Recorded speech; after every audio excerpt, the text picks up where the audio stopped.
Sorry.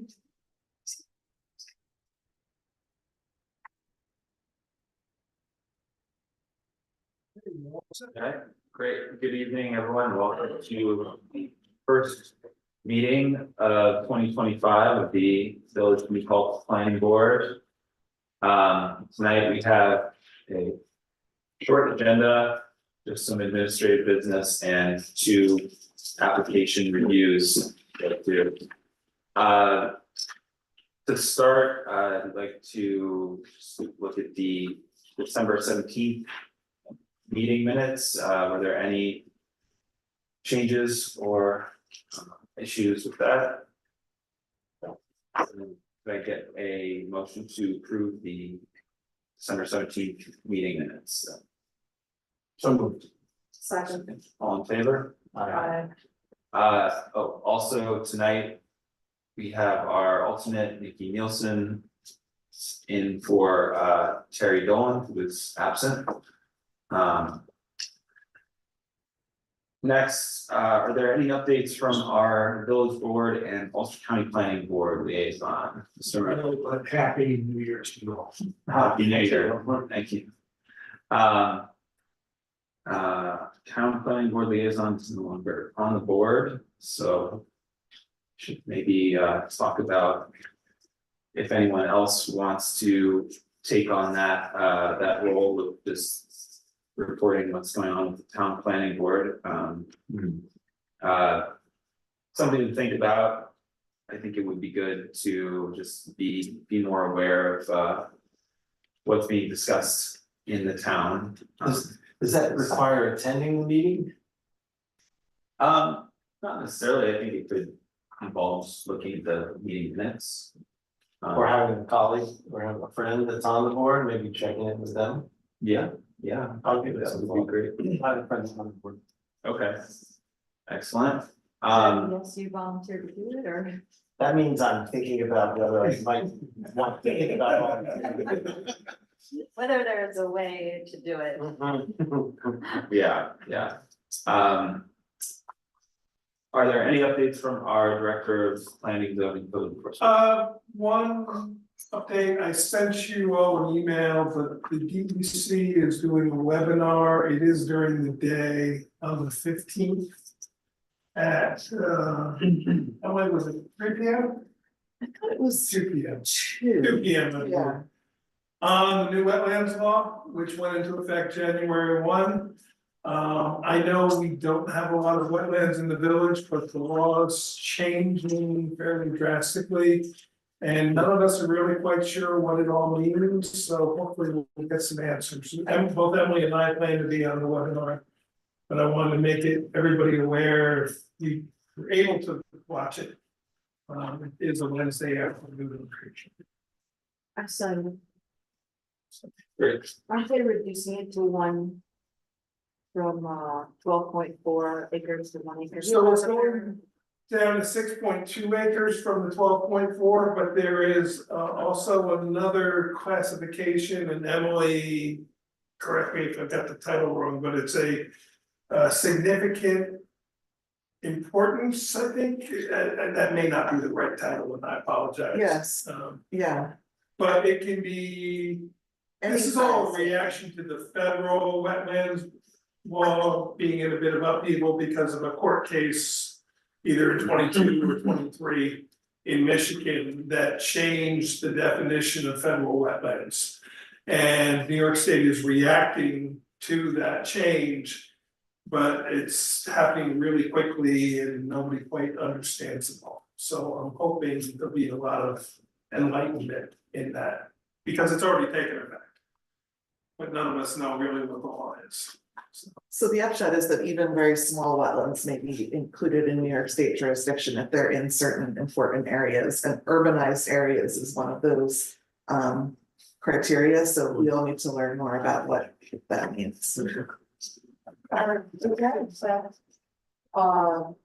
Applications that are before us now or that are in progress now, because it definitely would affect the development on Route 32. you know, between the rail trail and. It would affect applications that have not yet been approved, but I don't know for sure whether it will affect parts of New Paltz. We have to find out. So it I would think it would definitely apply there. And possibly to it, We'll find out. possibly would be fine. Okay, That's all I have to. thank you. I guess the last item that I wanted to mention is that, since,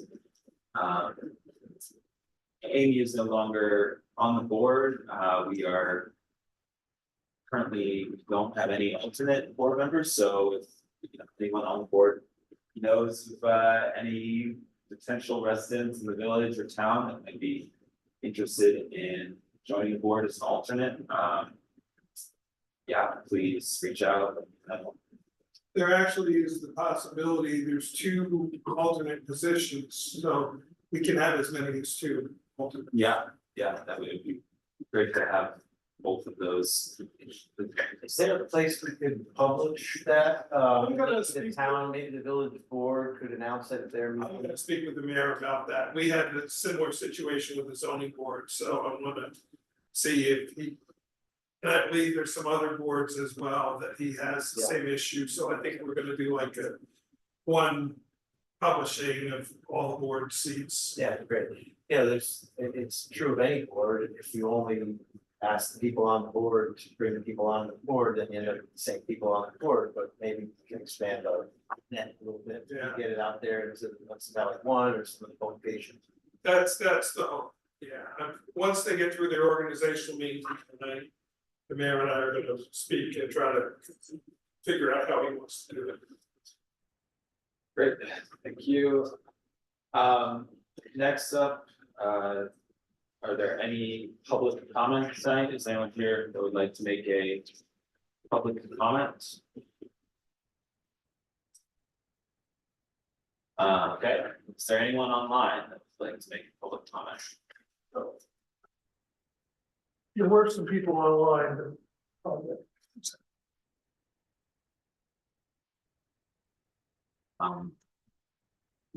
Yeah, nobody raised their hand or anything. Okay, in that case, I'd like to move on to our application review. First, we have PB 24-20, Swimming Pond. So, hey everyone. Good New Year again. Yeah.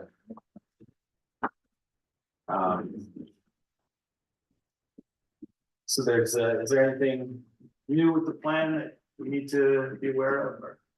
No, nothing's changed from the last time we've been in front of the board. Great, I missed the last meeting.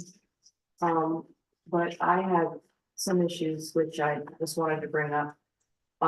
During the construction, I had to report them to the DEC 3 times. And it all had to do with silting and compromising Beaver Pond. Which is, as you know, it's below the ridge that is where Woodland Pond, most of the development sits. And I think it's wonderful that you're not expanding on that, you're not, you're staying within the footprint of the ridge that was already cut off. But when it was built, there was a tree planting plan. And the entire west bank of that was supposed to be planted with riparian plantings. That's the idea of which was that they would stop any runoff and sediment and mostly runoff from the parking lot, from going down into the pond. And at the time, it wasn't done correctly. And you can see right now how there's sort of like bare areas on the side of the hill. I have pictures if you So, haven't noticed it. yeah, no, so if I can Go address. ahead, if you're gonna tell me that you're about to replant them, if you know about this, then yes. So there's two things, all of the stormwater on the site is designed to go into. The stormwater treatment and the big pond at the bottom, that's a treatment pond that's designed to get everything, it has a section on the front that's a plunge pool that would get the siltation. If there was any siltation that gets into that, it's designed to have that. That would then get cleaned out, there's a certain marker there. to look at if it's filled up with sediment over time. Woodland Pond would go in and do maintenance to make sure it would be removed. And yes, there are plants that are wetland, those things would come out as part of that repair. That front section of the pond is designed that way. There is a section that you see currently that is wide open on the side right above the pond. There was a failure of one of the pipes. It had collapsed over time, and Woodland Pond, working with our office and Deep's Construction, repaired that. And some section had to come out, and they're waiting till the spring to replant the trees that had to come out in order to fix the pipe that went to the pond. You know, and so that one section is going to be repaired and replanted. The rest of it does have a lot of healthy trees on it. And we were very particular in trying to make sure during the repair, we impacted as little as possible to get to the pipe that was there. Okay, I mean, just the last time I went by there, I guess was a couple months ago, and it did look very barren. And Correct. that was one of the things that they commented on. I don't know if Janet Swintusky is still with the DEC, but that those plantings, they weren't done according to the schedule. I mean, this is many years ago. Yeah. The place was first built. But now that you're planning to, I guess, disturb the area above that again. I think it would be really important to ensure that those plantings are tended to or redone. So the hill slope, though, nothing would get to that. You know what I mean? So everything up above where we're working, so if I can just kind of look here, so. But all of the work that we're doing up here, it would go into the stormwater system. It would never make it past the residences and the houses that are on the further side of the road. You know what I mean? It would go into the existing stormwater collections. Once it's in the pipes, it goes to the pond. All of our plans require erosion and sediment control measures to protect it from even getting into those pipes. So we have, and now the technology has changed where we can put what we call silt sacks, which are traps that go right in the basins. That would, any silt goes in, it goes into the middle, and it's like a filter fabric that's in the middle of the basin to protect any silt that goes further down. What you saw was immediately after that repair was done, you know, it was a couple of months ago. And just to give you an idea, that was a really substantial soil pipe. It was 4 feet. 4 feet. In diameter. Like massive. And it was 9.5 feet deep. So Yeah. we had to dig out a pretty good area to get to it. So they'll be replanted. That whole hill will be replanted. Replanted in the spring. You can distinctly see when you look at it, that there's native trees and shrubbery over here and native trees and shrubbery, and then there's just erosion and sediment control mat and grass. Because by the time they were finished, it was almost into early November, and it was a little too dry, and they wanted to talk to the residents again about exactly the types of plants and make sure they have the right species to put back on the hill. And we didn't have time to put it in before winter and get them stabilized, so we figured grass seed, hay, keep the hills from going anywhere. Come spring, when we're back to a good planting season, we can go back and plant. Okay, I mean, have you seen the original plan, the original Yeah. project plan? Okay, it was pretty extensive, and the plants were carefully chosen, but I'm not sure how many of them survived. I know a lot of them did, but I don't think they all did. I think that, No, I don't necessarily think any plant's going to last. I mean, Woodland Right. Pond's been there for a long time at this point. But the dense vegetation, I mean, they just did a walking trail through there, and we had the public and they had all kinds of people. And the amount of, you know, when you look off side to side, the amount of trees and landscape that has kind of grown in to where what was disturbed, where you know, someone like myself who can read plans and looks at it and goes, I know this was the toe of the slope, and from here up was some form of construction when it was first done. And it's wooded. It looks like the woods have been there for 10 years now. You know, so some trees, yes, will out survive some other species, but there's new species that have moved in from the wetlands and from the bugs, the birds and everything else that have taken over that were never intended to be there either. So overall, it's a healthy community of habitat down there. I don't want to, well, I mean, one of the issues was caused by a manhole cover that was off that should have been on. So, but it's very sensitive area, it really is. Absolutely. The pond there is, I haven't seen any, the last time I moved over there, I was really surprised, I could not see any recent beaver activity, it's as if they moved. Which is, it's really sad, because I think it's one of the things that the residents, at least some of them, really appreciate is the presence of the beavers there. And There's a whole bunch of different residents, and when we were there on the walk, that were talking about, you know, that they go down and they watch the herring and you know, and they definitely maintain it, and I can assure you that, and we were just talking about this, which is another subject as we get further into the discussion, but Woodland Pond is completely sensitive to the fact that they all work with the residents there, and they're the first to know if there's a problem now. You know what I mean? Back when it was built, there weren't residents living there on a daily basis that cared about the community. Because they weren't there yet. They were just contractors building and putting in place. Now you have an active community that before the village ever hears a word, David's phone's ringing. On everything. And we have initiatives for changing out the planting and having all native species. And also replacing a good deal of the, you know, just regular lawns there with more native species as well. So, and that's a lot of that is, you know, horticulturalists on site, but also because, as Ken says, our residents are, you know, very sustainability minded, and you know, they on the committees, they really, you know, try and push for sustainable measures, both with the built environment, but also the plans and so on about. To that point, you know, this project that you have, if you've looked at the landscaping in here, is pretty extensive. And it has been specifically put together. The residents have had for the last 6 to 8 months prior to us even coming on the project, plots that were on the campus of different native species that they were testing. And the residents were the ones checking it, watering it, looking at it to see which ones, and they came back to us with things like we talked about, we wanted to have a pollinator mix and work with pollinators here. These are the ones that we're seeing work well in their soils. Use those.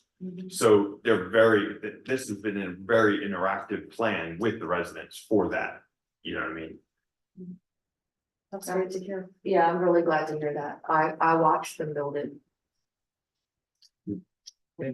Yeah. There were a lot of issues with the original construction, and Yes, there were. all of our planning is intended to avoid, you know, what they went through the first time round. We appreciate that. Yeah. Yeah, that is appreciated, because the construction company did not really appear to care about that. And the difference now in, you know, one of the questions and comments in here that we've been talking about is the phasing of the project. You know what I mean? If this was a inactive facility, all of this would be built in 1.5 years. You know what I mean? Contractors come in, they go to work, they're done, they move out. But we were just talking about it a minute ago, they're replacing coolers.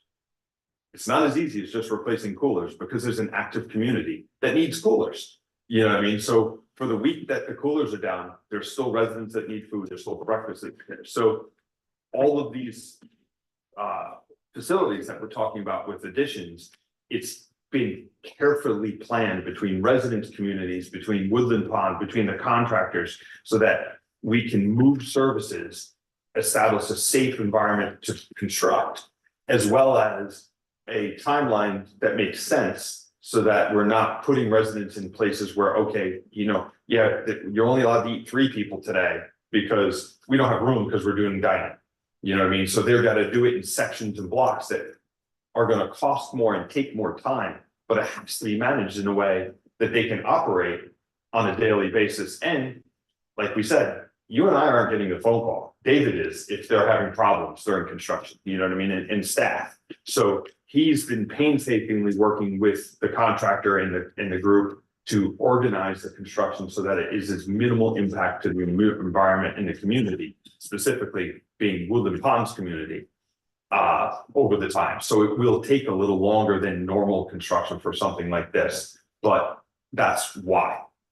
So are you the director? Is that your? I'm the capital projects manager, so I'm brought on for to implement these projects. And so part of that role is liaison with the residents and also with the designers and our construction manager. Are there any other, would have any other questions before we? move on? Did we?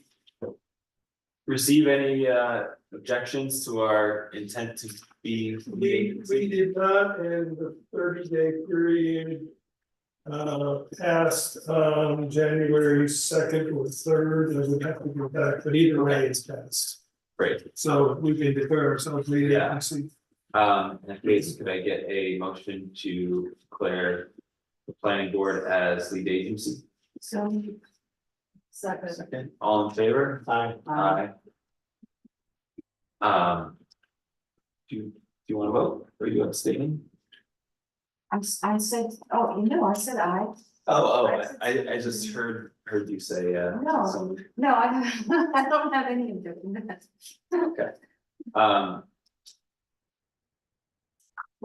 In that case, yeah, next, I think that we should move on to looking at the EAF part 2. And I can explain to the board how I arrived at these answers if you'd like.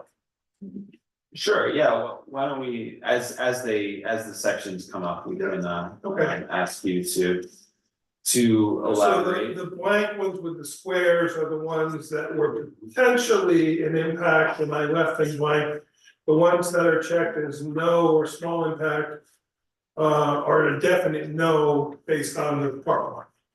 So what I did is I went through and ruled out all the definite no's and the ones that I wanted the board to discuss the level of impact of the. Great, yeah, thank you Yeah. for doing that.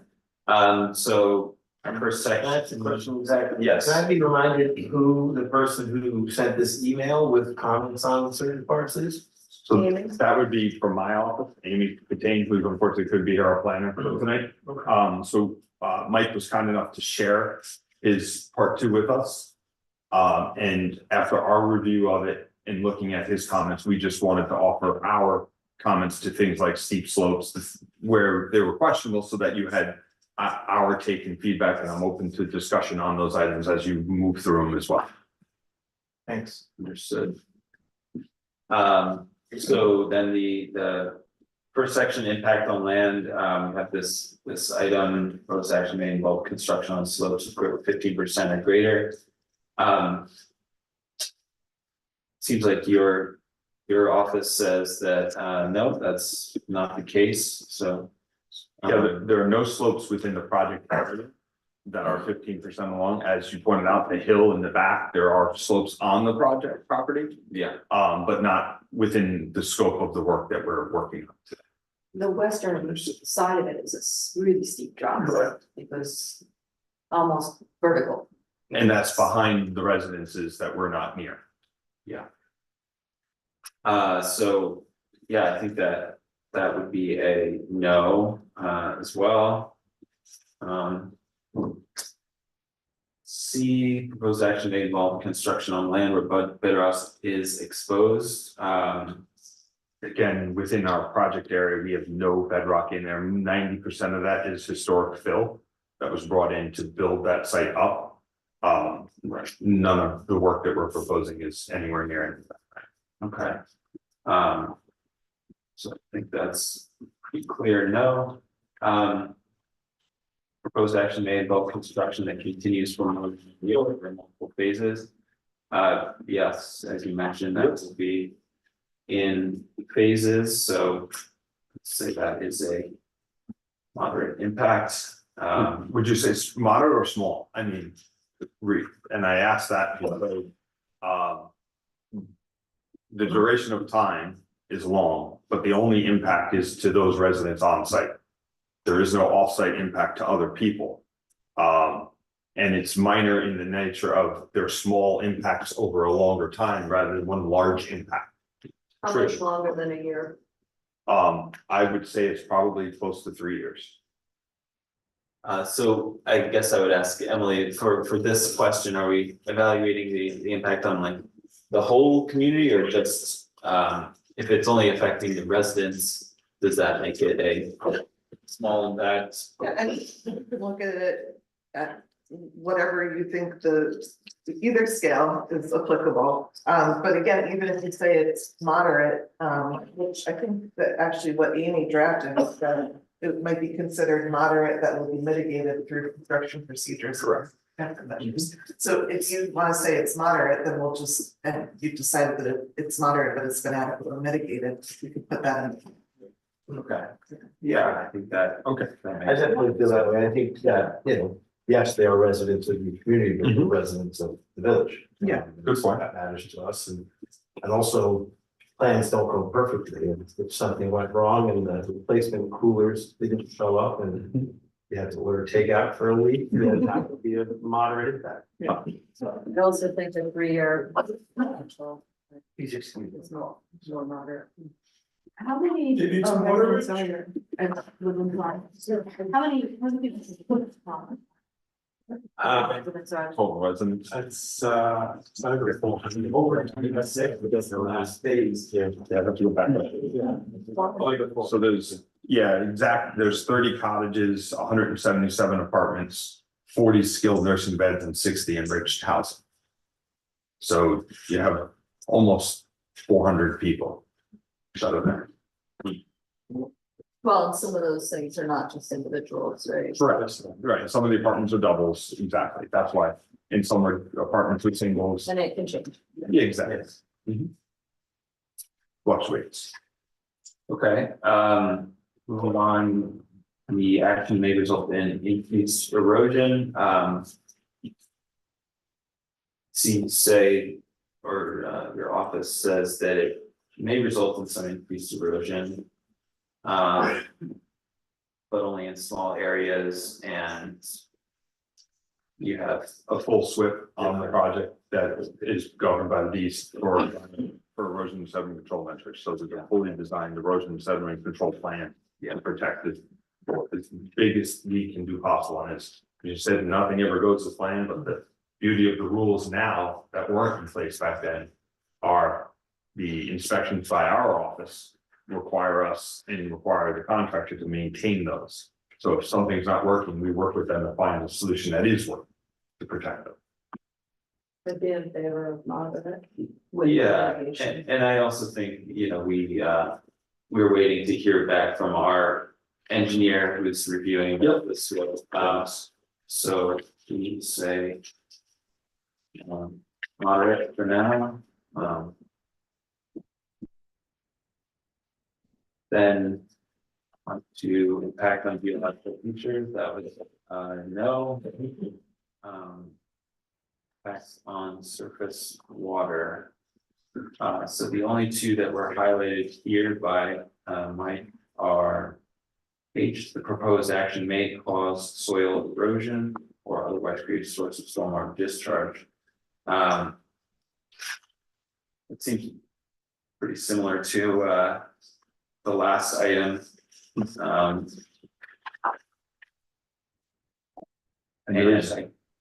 Sorry.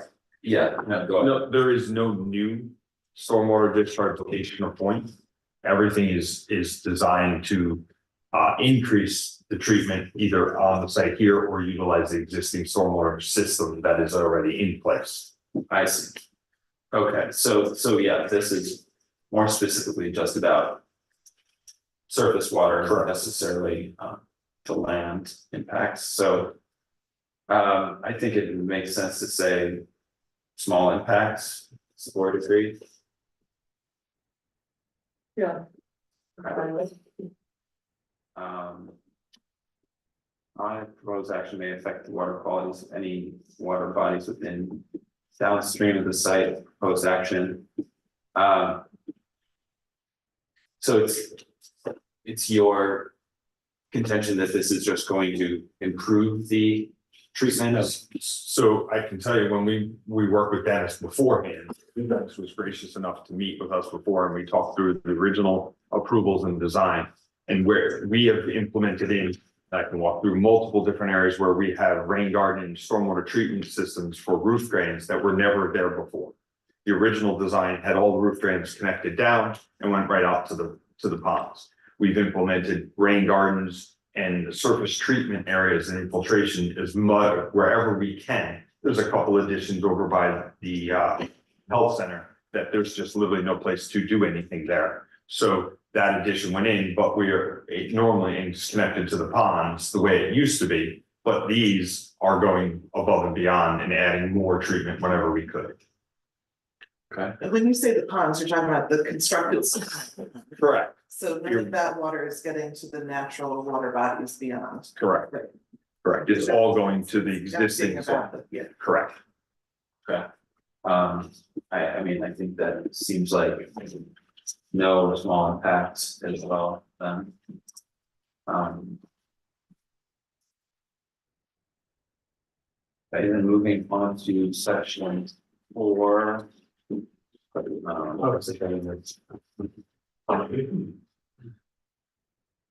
So, Mike, can you explain, you checked, yes, for impact on groundwater, but you have all of these sub items listed. Yeah,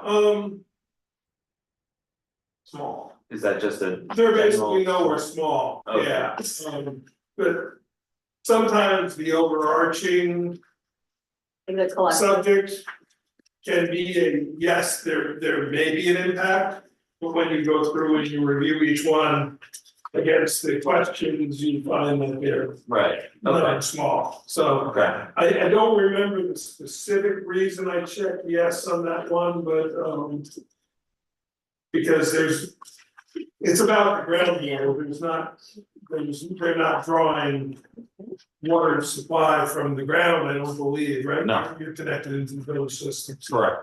Yeah, but I think I remember somewhere along the way, there was something that was a small impact that made the answer be yes. okay, But when I checked each question relatively, they all came back nowhere small. understood, And you're also not limited to this question, so if the board is aware of some other Yeah, that's specific the issue last, in the other. this situation, you could always add it. okay. Does the board have any thoughts on any of these sub items, or does it look good? well, the DEC still runs inspections twice a week, correct? Once the project gets We're started, still, the DEC doesn't do any inspection. they don't. They haven't done inspections in years. Well, no, but I'm saying when the project is started, they did them for the original project, it was The- twice a week. The rules have changed, so the reason, so. Historically, there were no SWIP inspections that were done by the consultant, it was done by the agencies. And they were done when you're greater than 5 acres, which the original Woodland Pond asked for a waiver to have construction greater than 5 acres, it required 2 SWIP inspections every week.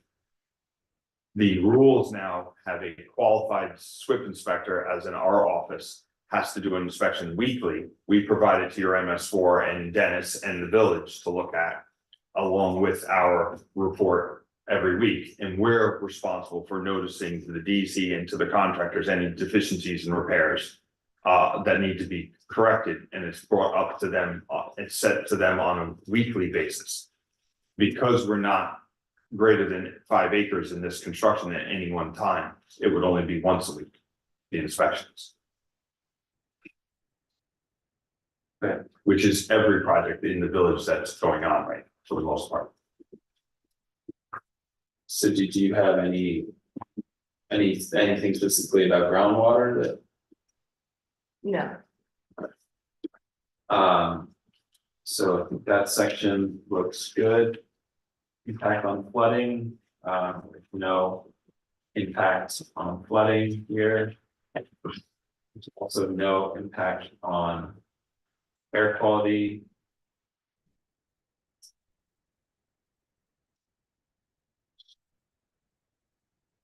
Section 7, impact on plants and animals, so.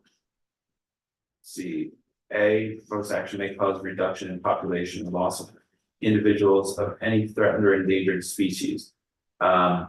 That came from the part one, and I don't remember what they identified, that Michael Malicki did. Yes, so the northern long-eared bat and Indiana bat and bog turtles are 3 species that are in the area.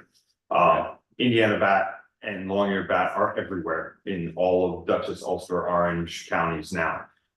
And really, the impact of them is dead trees. That's where they live. They don't live in live habitat trees. They live in trees with dead or dying limbs and branches and things like that. We're removing trees immediately around the building. There are 35 trees that are coming out.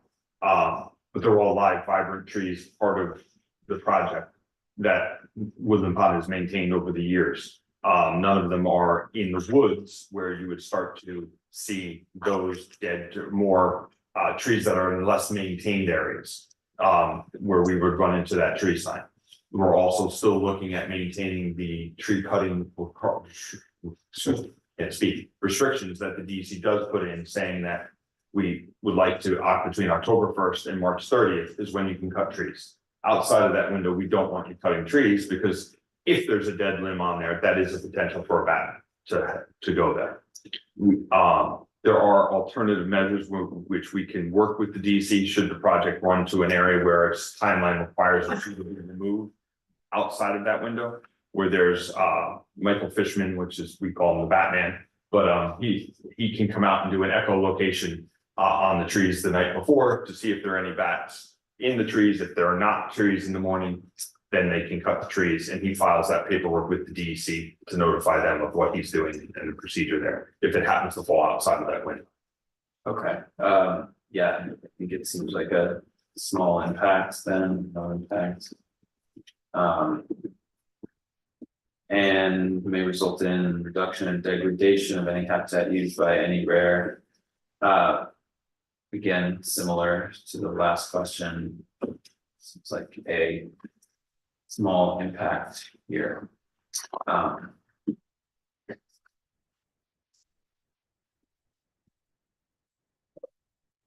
On 8, no impact on agricultural resources. 9,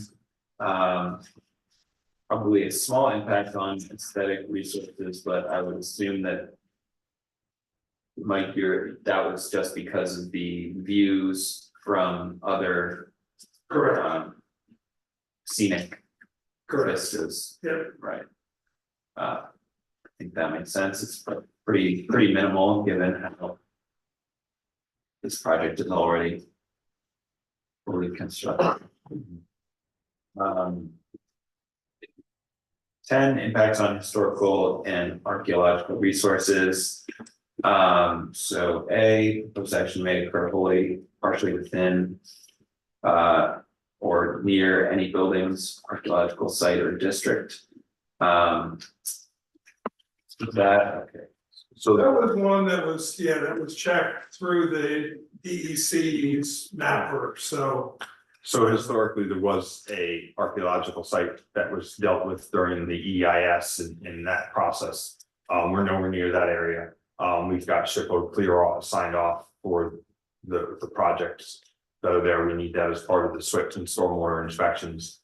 So they have no concerns over any impact to that because we're nowhere near the archaeological areas. Okay. But it was something that we are contiguous to because it is on the property. Understood.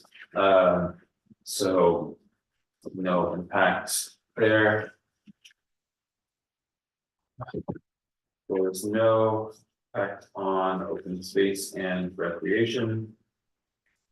No impact on critical environmental areas. Some impact on transportation is could you just explain that section? The only, they're changing one roadway, making a very minor change. Right. That's why I said yes to the impact, but they all qualify as no or small. Yeah.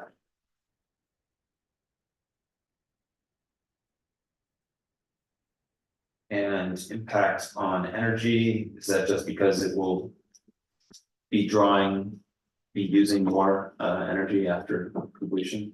Yeah, you know, it's Small the, amount. that it may cause an increase, Yeah, but again, it's not rising to the level of needing a new substation or anything like that. yeah. Impact on noise, odor and lights. So, It's again similar in that it, you know, may result. yeah, But nothing has been shown. The only, if you look at 15B, it talks about. You know, a nursing home situation, but. Considering that this property is the property where, not that it's a nursing home, but it's a senior housing. I sort of, you know, That was blasted. Well, there's blasting. No. there won't be any blasting. yeah, yeah. That was gonna change my. Bedrock. Yeah. Okay, no, so then moving on to section 16, impact on human health. I'm sorry, I'm confusing the issue with what I said earlier. This is the one, the proposed action is located within 1,500 feet. I was confused, I confused the two in my head. But I'd like to go to the beginning of that. If you read the first part of this, whether it's yes or no, it's the proposed action may have an impact on human health from exposure to new or existing sources of contaminants. We have none of that. There's no contamination here, there's no source, there's no impact on contamination, so therefore that whole section should be no. And then the subsection to what you're speaking of would be if there was some on site. Now, are we close to a residential neighborhood? So I believe that answer should be no, not yes. Yeah. Do you agree with that, Tom? Okay. So then that, I think we can mark that section as, you know. Thank you.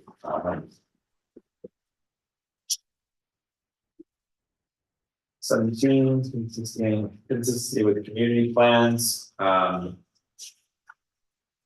this was no as well, and consistency with community character, also no impact. Yeah, I think it's straightforward, not too many.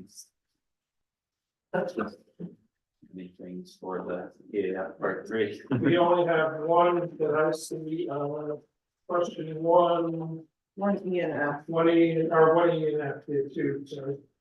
So, I mean, if you'd like, we could prepare the EAF part 3, just presuming there's no, red flags from Dennis when we get his review. That for the next meeting. Okay, should we do a motion to authorize that or just?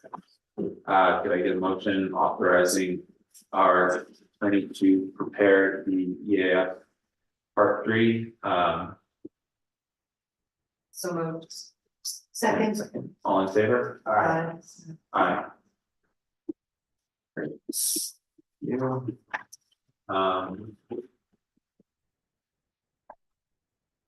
And it is on tomorrow night's, Ulster County Planning Board agenda. And I will ask them to have comments back to us by some point next week, so we have them in plenty of time.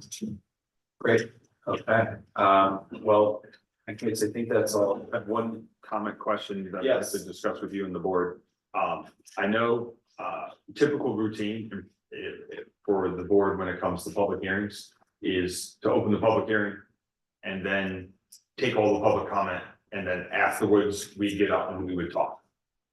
I'd like to, if it's possible, flip the script a little. Before you open the public hearing, let us do a short presentation to the public relative to this application, because I think that in this particular case, the idea of seeing Woodland Pond come across from a public hearing sets off 1,000 questions that can be answered potentially prior by the discussion of the meeting. How many residents? Oh my God, they're adding new buildings. Are they going into the wetlands? Are they going over here? If we can take 5 minutes to really walk through and explain what the project is to the public and show them what they're seeing, then we may alleviate some of the questions, concerns that public starts to have before we get a chance to really talk through it. I'm not suggesting a dialogue between us and them. I'm simply suggesting that we can take 5 minutes before, do a presentation to the board that the public can then hear. And then you can open your public hearing as you normally would and take comments and then go from there. Yeah, that's, I mean, makes a lot of sense. We can discuss how to structure the agenda. Okay, that would be great. Thank you. We would appreciate that just because I think it would help both us and the board alleviate potentially unnecessary comments and questions, It might be useful if they had some sort of like cut sheet. which we with the do. basic facts. Again, is it possible that to be either a PowerPoint or something I could share? Absolutely, we can make Rather than trying to Yep. just, for the people at home seeing it on camera, they're not gonna see the Right. an easel great. Yeah, so But if you have Absolutely. something that I can We log can- in with, then I can. we can do that. Okay. Yeah, we hadn't prepared one in that normal form because it's easier to do this board here this way, but if that works, I have no problems putting that together. That's easy enough to do. Yeah, with the public, well, they're not concerned so much as that you're building basically within the footprint that you already have. Their concern is the expanding into the wetlands, and that's a whole different topic. Correct. And if you were to just see public hearing at Woodland Pond, that's the first thing you would think of. That they're going into the wetlands. Yes, that's And the concern. Being able to come up and say, hey, look, we're actually not, we're working within the confined area. May take a public outside, oh, okay, good. And that's all we're trying to achieve is get the correct information out to the public as best we can prior to the public comments, if possible. So we appreciate you listening to us on that request. And we'll be prepared for it. That's the direction we want to go. Great, thank you. Thank you. And just a quick reminder, Yes. that the public hearing notices need to be mailed by today. Yep, the public hearing notices we mailed and I have the signing for David to post in front of the facility as well by Friday. Great, thank you. Thank you.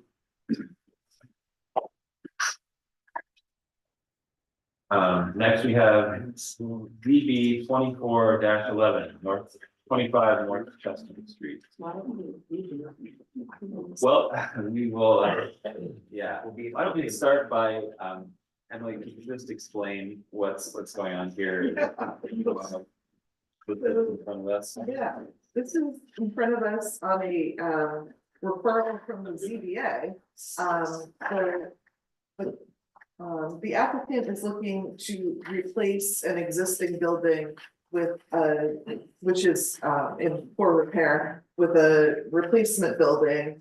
And the codes and the existing building is non-compliant with the code because it doesn't meet the setback requirements. And the code says that if you have a pre-existing non-conforming building, the ZBA can approve replacing that building. But the ZBA needs to ask the planning board for its review first, and that's what's happening now. So it's kind of a funny process, and if you see in my notes, I did suggest that the board consider whether you want to recommend that an updated site plan is also needed for the site, given the change in the use to a 2-family and just making sure the site layout is up to date. And there's not I also read there's not an existing site plan for the location. I don't think so. Yeah, and so the application includes this file 25 North Chestnut Street revised one. Paper copies, these guys would like to look at. You brought one. Oh, these are better. That's okay. This is on real paper. Yeah. And so there's.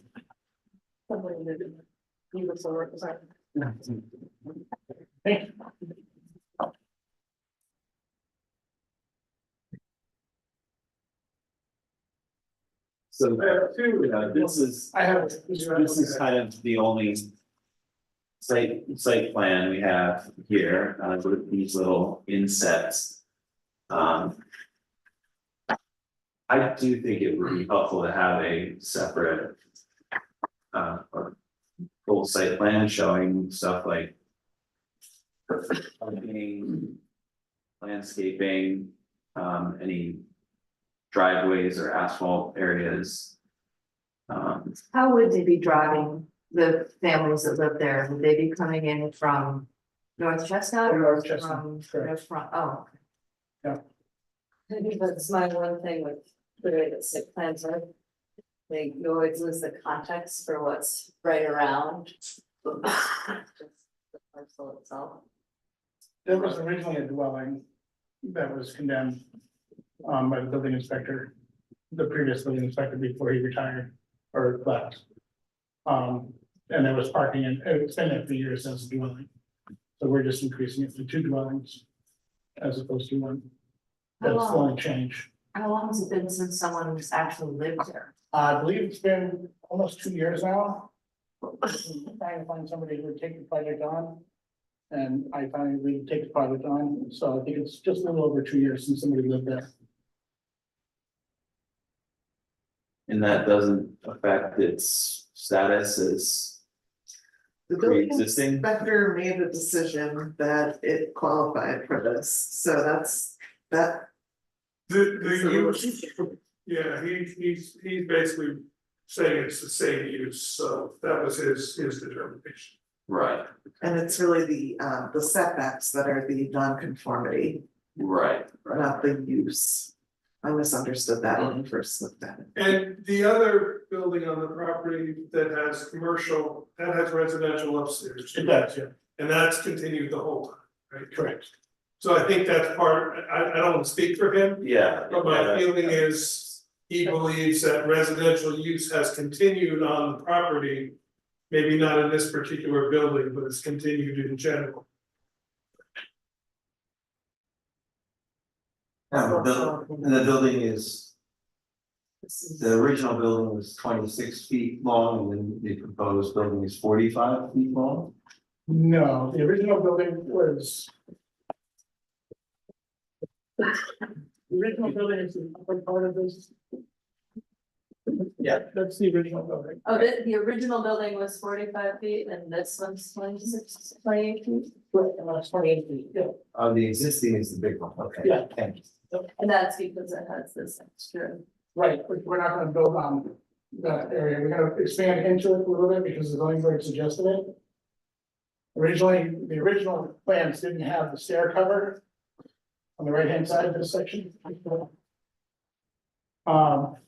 And the zoning board didn't like the exposed stairs, so they said we could. They'd have no problem approving a foundation underneath that section. Even though the existing foundation that's underneath the shed is special. Because it'll be 2 units, an upstairs and a downstairs, not side by side. Right.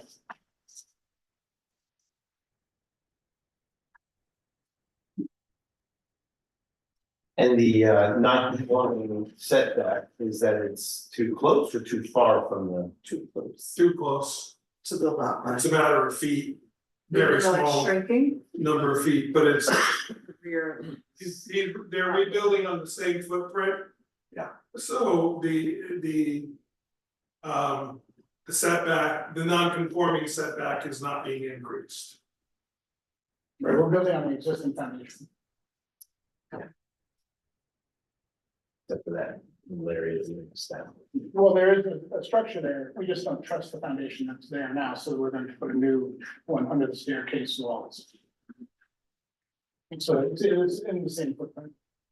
So the code section is printed on the agenda. It says the zoning board of appeals, after review and recommendation by the planning board, may authorize the rebuilding if the rebuilding, and these are the criteria, would not constitute a substantial enlargement of the use. And if the rebuilding would provide better aesthetics, higher setbacks, or assist in alleviating existing nuisance characteristics. So those are supposed to be the criteria. And going from a single family to a 2 family is not a substantial enlargement of the use. It's 100%. If you want to give that feedback to the ZBA, you can. No, I'm not Yeah. against the idea of it, I'm just asking, Yeah. literally asking. What's there now, is certainly an eyesore. For sure. Can't really see it though. I mean. I was just there and I forgot to look, I didn't realize I was looking for that I could have been looking for it. So it's that you're too close to the buses, is that what it is? Or? Yes, too close to the rear. of what's on Setback, the and it's too close to the side street, and I apologize, I can't remember what the side street is there. but- North front? That was right against the lot line. Oh, wow.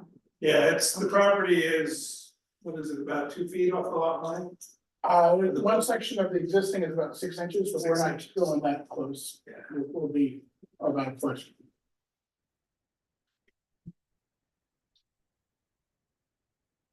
Well, I think if one of the questions on the table is. Whether it would require a site, whether we would require a site plan. It seems as though someone is building a new building, substantially new building. On a lot, and notwithstanding the fact that sits similarly on the footprint, it's. Gonna be different dimensions and different finishes of all sort, it's gonna be 2 families instead of 1. It feels like enough of a significant construction happening in those property that we should require a site plan. There's a reduction in scope. It's not, we're not going outside of the existing dimensions. No, I wasn't saying anywhere. Yeah, okay. But it's a brand new, it's a new building, so there could be a lot of things that you could decide to do. That we wouldn't have a plan, we wouldn't know what you plan to do. The elevations are on the next several pages, just so you are aware. Yeah, So let's think about the things that aren't included, and maybe it's just a question of including things we might. I often don't like to do things from a process of us having to come up with the things, because we've been in a lot of meetings where we can bring incremental stuff and we come up with what needs to be added. So my feeling is the standard is a site plan.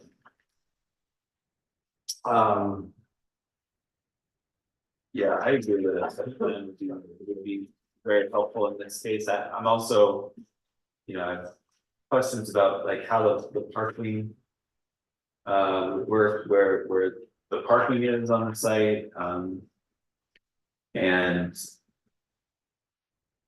Yeah, again, like. Where the driveway goes and. If there's going to be any. Landscaping sort of. Masking, blocking this building, So all that would be good to have. You may have mentioned lighting, excuse me, sorry. Yeah, no, I think that's right, and to Rich's point, just following the standard requirement for any building. Yeah, yeah, so that would The just be, application is never gonna come here, that's what I'm having a hard time understanding. The way it's set up right now, I think this is the only time that the building inspector envisioned. That the ZBA would make the decision on just a recommendation from the planning board. So right, this would be the only time that it's here. But we are being asked to make a recommendation. You are, yes, and that's required before the ZBA acts. So if, I guess. One idea would be that you could recommend back to the ZBA that if they approve this rebuilding, that it be subject to site plan review. I will tell you, the ZBA spoke quite a bit at the last meeting about the aesthetics, which is part of the reason you see the new drawing compared to the previous drawing. If you go on the Google Drive, the original one had the staircase outside with no enclosure. They asked for it to be enclosed, and then that, because of the hallway there too, that created that what I call the bump out on the second floor. Right, we have the Create cantilever, more living space. so we have the cantilever, hallway, the inside didn't change, we just added the cantilever for aesthetics. That section with the gable that's facing the side of the building is aesthetic only. The ZBA's feel is the original proposal was very flat and one dimensional, so they asked for it to, something to change, so I'm just passing that on based on their dialogue. But they, so, They have not seen the new drawings yet. but in order for us to make a recommendation to them, that would mean that this board has approved all aspects of the new building. And then they're just going to say, okay, because they recommended it, we can go ahead and approve it. And if we're gonna approve it, then we would have to confirm parking and lighting and other things, right? Just things we would otherwise ask for in a two-family construction. Correct, but I would recommend, based on the code, is that you go through the items that you just mentioned, parking, lighting, landscaping. And get those answers and make that recommendation to the zoning board of appeals to include in any approval that they give. And it might not be, much more work than what you've done already. It's just probably reviewing the site plan requirements and then just making sure they're all in the plan and. Right, the site's not going to change, so does that matter? But will lighting or Well, landscaping or parking change in any way? So, I mean, we should know what that is now. Well, normally the board can require changes to the site as part of a reconstruction. Well, that's the question, is all the other aspects of the site conforming, or are there also other non-conforming aspects that? Like the parking, for instance, is parking adequate for two-family residents? Yes, the owner of the property, the restaurant, as well as the dwelling, with one owner. And so their plan was adding another vehicle to the dwelling wouldn't change the parking, because I guess there's like 11 or 12 spaces back there. So it's two lots, but the owner owns both of them. One lot. It's one lot, the whole thing that includes the So this is the B2. building Los Jalapenos, and this is just behind it, but it's part of that lot. Right, so Okay. on one lot. I mean, I think it would be safer to come in from North Front. But, I mean, in order to park, but I guess it wouldn't matter, and basically on a parking lot. I think you're coming through somebody else's property, you're coming from a, yeah. And if this, so in a site plan review, if we had a restaurant and a residential building and wanted to share a parking lot, we would ask the restaurant to estimate its required parking, the building, the new residential building to estimate its required, or to calculate its required parking. And then we would check to see if the parking for both uses is justified. And sometimes the answer might be, it's not required to have the total requirement because you're arguing that on-street parking is used for the restaurant, which is okay, but that's all part of the site plan conversation that we usually would have. Right, but if Just the owner is the one who's going to get it, is going to decide parking for both. But he can't put his restaurant out of compliance by making the two-family home in compliance. Like he can't take spots away from the restaurant and say, I'm gonna use them for this, because then it puts the restaurant potentially out of compliance. So the building inspector has said in his referral memo that there's 8 parking spaces provided, 6 required for the existing residential and 6 additional for the proposed two families. So he's saying they need a total of 12. And there's With 8. none for the restaurant. Yeah, that's what that doesn't make sense about his memo. Yeah, I can ask him to clarify that. So it might be short just by virtue of the 2 residential buildings already short of parking, and those could argue street parking, but we just need to.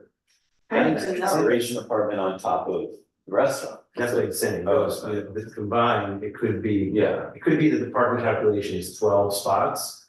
And currently, including restaurant, it sounds like it's only 8.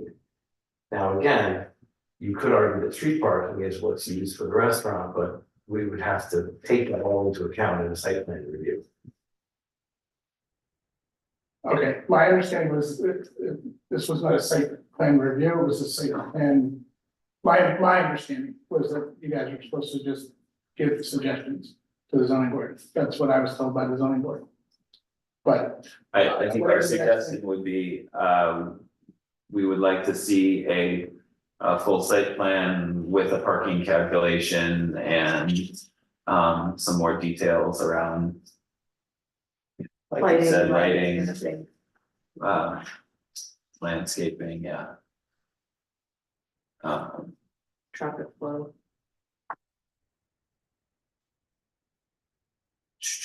Are there any other things in that B2 zoning that we should be looking at? Mike? Emily, your question about referral to the design review board, because it's residential. Alex determined that that was not required because it falls under the residential, so. Okay. So, yeah, basically it would be, anything you would do for a normal single family house, I think you just hit it, parking, lighting and landscaping.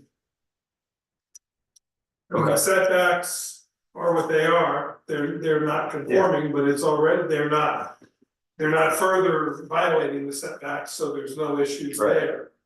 Right, The outward appearance of the building, you have that in front of you, you can see what's proposed. And I guess that in the context of the parking, the question I would have is if what's currently being used is non-conforming.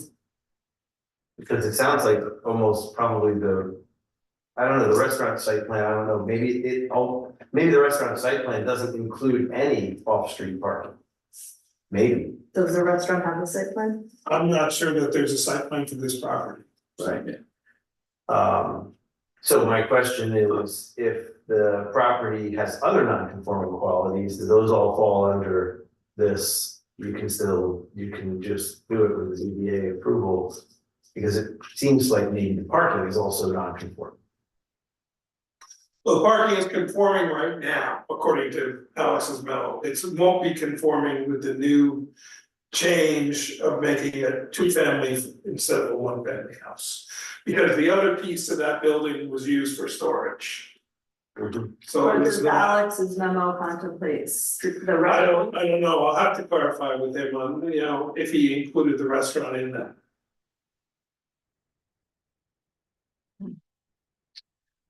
okay. What you could do is do a recommendation of these items to the ZBA, who meets next Tuesday. They still have to schedule a public hearing on this.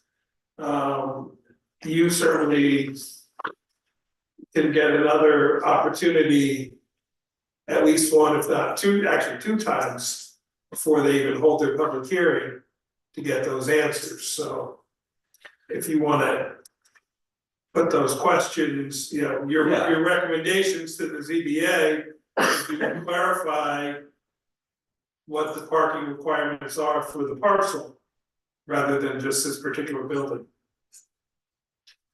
Yeah, I think we should do that and. Also, yeah, get Alex. And then lighting, and then I have lighting and landscaping as the other 2 questions that you would wanna ask. I mean, it's a new building, it is gonna have some form of lighting on it, even if it's as simple as just the light by the stairwell and the light by but there are lights on the drawing. Okay. Yeah. So, Yeah, I'm looking at the parking requirements in B2 and there are reduced parking requirements in B2. And it's 2.1 spaces for 3 or 4 bedrooms, so these numbers don't make a lot of sense why you would need 6. yeah, and that's where I'm thinking he maybe did include the restaurant and didn't use the words restaurant. Yeah, that might be. So I'll I try to think- clarify with him what those numbers mean. How many bedrooms are each apartment? 1 bedroom. One bedroom each. So, yeah, 1 bedroom only needs 1.1 space. So, One. just an interesting choice of number. And the existing residential above the restaurant is how many bedrooms? I do not know anything about the residents above Yeah. the restaurant. We'd have to check that, but it almost sounds to me like if there's 8 spaces, I don't know what the restaurant entails, and that could be why it rises to the level of 12, but. There's something wrong there with that calculation. Yeah, the B2 has a whole section about parking and it allows the planning board to reduce the amount of parking in certain circumstances. Yeah. Even those 0.1. Yeah. And it's still on the street, but it just needs to be thought through, it needs to be a table that we are confident that we're getting through. Or if a mix of uses like doesn't use the parking spaces at the same time, like there are various reasons. If there is no site plan for the restaurant, and the apartments above. Would that not dictate that the owner would say where he wants people to park? Necessarily, like he said to me, the restaurant can park on the street. When I said, we want to make sure we have enough parking, Right. and wouldn't that be up to him if there's no plan? Well, if there's no plan, then he's never declared what he's going to request off street versus on street, and we've never, meaning that the village has never governed it. So that's just what it is, but when you bring a new project, that's the opportunity to evaluate things that have historically been either without a site plan or non-conforming and without a site. So that's why when we get that, and when we're asking to review something new, we say, okay, well, then we probably want to try to just check what else might be out there, and might not be not conforming, and evaluate it together. And it's not necessarily that it's not able to be recommended. It's just that we want to just know. And so but this is also a new process for us, for me at least, as a planning board member, I've never had one of these where the ZBA gets it by the code and then they say, well, give us a recommendation. And if I'm speaking correctly, Zach, for us to give a recommendation, we would want to say, well, then it has to have the elements of a site plan that allow us to recommend it be built. So that's what we're trying to kind of sort out. Looking back, it's a section of the code that I don't believe has ever been applied, but it's a very specific thing, but it's also a very unique ask of what, so. It makes sense that you should be able to rebuild it. I think it's generally okay. So we just have to decide what we're saying back to the ZBA and then and try to not make it some burdensome for you, the builder or the developer, but. I'm the builder and the developer. Yeah, And it comes to make it burdensome for the applicant, I'll just say. Yeah. But we do want to make sure that we're not overlooking anything that's. So the 4 items that I picked up from your conversation is the site plan requested, parking calculations clarified. Lighting, which may or may not be as detailed as you'd like it, and landscaping. Those were the 4 items. And, I can write a quick memo to the ZBA and have Zach sign off on it and forward that for their next meeting. And then they can, when they have their next meeting, they can then decide, okay, we wanna dig deeper into these things, and it could maybe potentially come back here again at our next meeting. And what we're asking about parking in particular is what off-street parking requirement is. What off-street parking number is required of the project? And I don't know if that requires us to consider the restaurants with needs, because the restaurant is, as I'm site plan, and may just be saying, well, all of our needs are met by the street, the restaurant can say that, but we want to know what this requirement, if this requirement is 2, you got more than 2, then you just have to make a table that says the requirement is 2, we have 4. And it's all, I'm sorry, I just want to add some more things, that parking also. There's parking on the opposite side, on the adjacent lot that is in that Union Center and stuff. Yes. That's not included in your parking, so. correct, it's not on. Oh, I parked there when I pick up my food. It's not on the property, so we can't include it, because it's not. can't be counted unless they negotiated Just an making sure agreement to Yeah. use it in You'll perpetuity. still be allowed in this section. Not allowed. That's something you can't use. So, or is it people that everyone parks at an angle, but not the same angle? The cars are all because there's no lot. That's an example, we could ask you to line the lot, just so that it's a little more organized. Sure. People know where to come and go, there's something. Yeah, there's no lines at all in that parking lot. Just to be clear about the recommendation, so the recommendation is that you can't really make a recommendation until you have this information, right? So once we get that, you need it to come back here for the planning board's review, right? Just want to make sure that it's not like our recommendation is finished now. Well, That recommendation is my recommendation. I mean, yeah, that. you that's what I probably would should do a prefer. vote to ask those questions. Make a recommendation to say what Emily just said.